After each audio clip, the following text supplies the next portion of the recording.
আলহামদুলিল্লাহ রব্বিল আলমিন ওসলাতু ওসালাম আলা রসুলহিল করিম নবীনা মোহাম্মদ ওয়ালা আলিহি ওসাহবিহি আজমাইন আম্মা বাদু ফাআউযু বিল্লাহি মিনাশ শাইতানির রাজীম বিসমিল্লাহির রহমানির রহিম ইন্না ইদ্দাতাশ শুহুরি ইনদাল্লাহি 12 শাহরাম ফি কিতাবিল্লাহ ইয়াওমা খালাকাস সামাওয়াতি ওয়াল আরদা মিনহা আরবা'তুন হুরুম সাদাকাল্লাহুল আযীম وصدق رسوله النبي الكريم ونحن على ذلك من الشاهدين والشاكرين والحمد لله رب العالمين আলহামদুলিল্লাহ আমরা আল্লাহ পাক রব্বুল আলমিনের দরবারে লক্ষ্য করি শুকরিয়া কৃতজ্ঞতা জানাই যে মহান রব্বুল আলমিন আমাদেরকে এ পর্যন্ত জীবিত রেখে ইমানের সাথে রেখে জনাব রসুল করিম সাল্লাল্লাহু আলাইহি সাল্লামের উম্মত হিসাবে এবং সর্বোপরি মুসলমান হিসাবে আমাদেরকে আমাদের জীবন পরিচালনা করার তৌফিক যে মুনিব দান করলেন, সেই মুনিবের দরবারে আমরা সবাই কৃতজ্ঞ হই। আলহামদুলিল্লাহ, আমরা শুকরিয়া জানাই।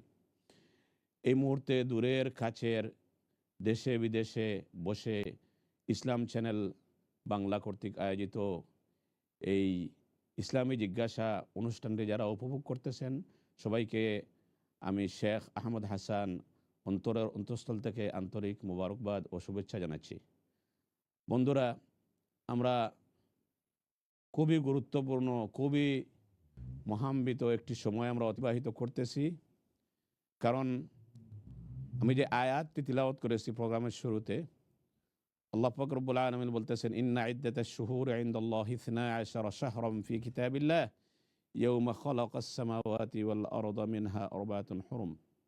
যে নিশ্চয়ই আল্লাহ পাক রব্বুল আলামিন এই সমস্ত মাস, বছর, এগুলো 12টি করে মাসগুলোকে আল্লাহ পাক রব্বুল আলামিন সুবিন্যস্ত করে বৎসর সৃষ্টি করেছেন। এবং এই বৎসরের মধ্যে 4টি মাসকে আল্লাহ পাক রব্বুল আলামিন সম্মানিত, অতীব ফজিলতময় করে আল্লাহ পাক রব্বুল আলামিন সৃষ্টি করেছেন। তাহলে এই যে আরবি মাস 1447 1447 শুরু হয়ে গেল, প্রায় আজকে হচ্ছে 9 মুহররম, অর্থাৎ আগামীকালকে হচ্ছে 10ই মুহররম, যেটাকে মুসলিম বিশ্বে মুসলমানদের ইতিহাসে আশুরা হিসাবে পরিচিত। এই বছরটি আমাদের মুসলমান হিসাবে আমাদের প্রত্যেকটা নরনারীর আমাদের আরবি মাসগুলোর নাম এবং বছর কখন শুরু হচ্ছে কখন শেষ হচ্ছে সেগুলো আমাদের সবাইকে জানা অত্যন্ত জরুরি, অপরিহার্য কর্তব্য। কেন জরুরি? আল্লাহ পাক রব্বুল আলামিন অহেতুক অযথা এই পৃথিবীতে কোনো কিছু আল্লাহ পাক রব্বুল আলামিন সৃষ্টি করেন নাই, সৃজন করেন নাই। যেভাবে আল্লাহ পাক রব্বুল আলামিন বলতেছেন, আফা হাসিবাতুম আন্নামা খলাকনাকুম আবাসা, তোমরা কি মনে করেছো তোমাদেরকে আমি অহেতুক সৃষ্টি করেছি? আমাদের জ্ঞানের মধ্যে যে কোনো কিছু আসুক অথবা না আসুক, কিন্তু কোনো কিছুই আল্লাহ পাক রব্বুল আলামিন অযথা সৃষ্টি করেন নাই। কোনো না কোনো কল্যাণার্থে, কোনো না কোনো কৌশলের কারণে আল্লাহ পাক রব্বুল আলামিন সৃষ্টি করেছেন। তো এই যে আল্লাহ পাক রব্বুল আলামিন আমাদেরকে দয়াপ্রবশ হয়ে আমাদের জন্য মাসগুলিকে 12টি স্তরে সুবিন্যস্ত করে ভাগ করে আবার বছর কেন বানিয়ে দিলেন? এই জন্য আল্লাহ পাক রব্বুল আলামিন আমাদেরকে বানিয়ে দিলেন, যাতে করে আমরা সময়, আমাদের জীবনের কখন আমরা কোন মাসে কখন কীভাবে ইবাদত বন্দেগী, আল্লাহ পাক রব্বুল আলামিনের আরাধনা উপাসনা করলে আল্লাহ পাক রব্বুল আলামিন রাজি খুশি হবেন। এভাবে জনাব রসুল করিম সাল্লাল্লাহু আলাইহি সাল্লাম যেভাবে ইবাদত বন্দেগী করে আল্লাহ পাক রব্বুল আলামিনের পিয়ারা হাবিব, মাহবুব, প্রিয় পাত্র হয়েছিলেন। এই জন্য আমরা যদি না জানি, বছরের হিসাব যদি না রাখি, কখন বছর শুরু হচ্ছে, কখন রমাদান আসতেছে, কখন ঈদুল ফিতর আসতেছে, কখন আশুরা আসতেছে, কখন ইয়াউমুল আরাফা আসতেছে, কখন কোরবানির সময় আসতেছে, এগুলা আমাদের জন্য কঠিন হয়ে যাবে। কিন্তু আমরা মুসলমান হিসাবে আমাদের সবার এগুলা কণ্ঠস্থ, মুখস্থ থাকা জরুরি ছিল। কিন্তু অতীব দুঃখের বিষয়, আমাকে আপনাকে যদি জিজ্ঞেস করা হয়, তাহলে আমরা ইংরেজি জানুয়ারি, ফেব্রুয়ারি, মার্চ, এপ্রিল, ডিসেম্বর পর্যন্ত এক শ্বাসে বলে ফেলতে পারবো। অনেকে আবার বাংলাদেশি হিসাবে আমরা বৈশাখ, জ্যৈষ্ঠ, আষাঢ়, শ্রাবণ এগুলো বলে ফেলতে পারবো। কিন্তু মুসলমান হিসাবে যে আমাদেরকে মুহররম, সাফর, রবিউল আউয়াল, রবিউল সানি, জামাদিউল আউয়াল, জামাদিউল সানি, এই যে 12টি মাস রয়েছে, এই 12টি মাস কিন্তু আমরা যথাক্রমে সবাই বলতে পারবো না। এই মুহররম, এই যে হিজরি যে ক্যালেন্ডার মাস, এই ক্যালেন্ডার বছর শুরু হয়ে যায় আরবি হিজরি, এটার প্রথম মাস হচ্ছে মুহররম। মুহররম মানে হচ্ছে সম্মানিত।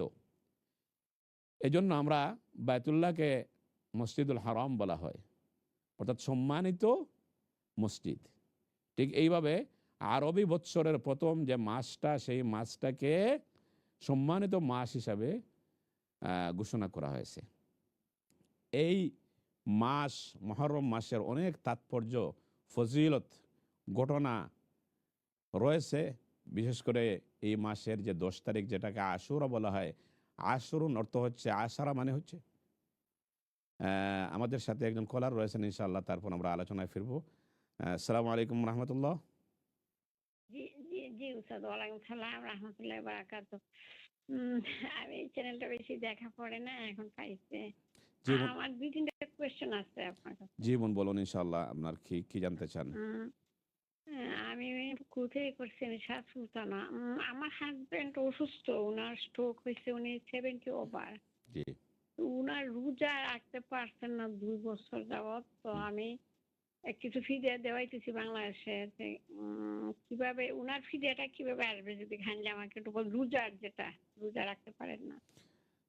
জাযাকাল্লাহ সিস্টার, প্রথমে আপনার রোজার যে, আমার একটা করে রয়েছে, আরো কোয়েশ্চেন আছে, আমি জাস্ট একটা আপনাকে বললাম।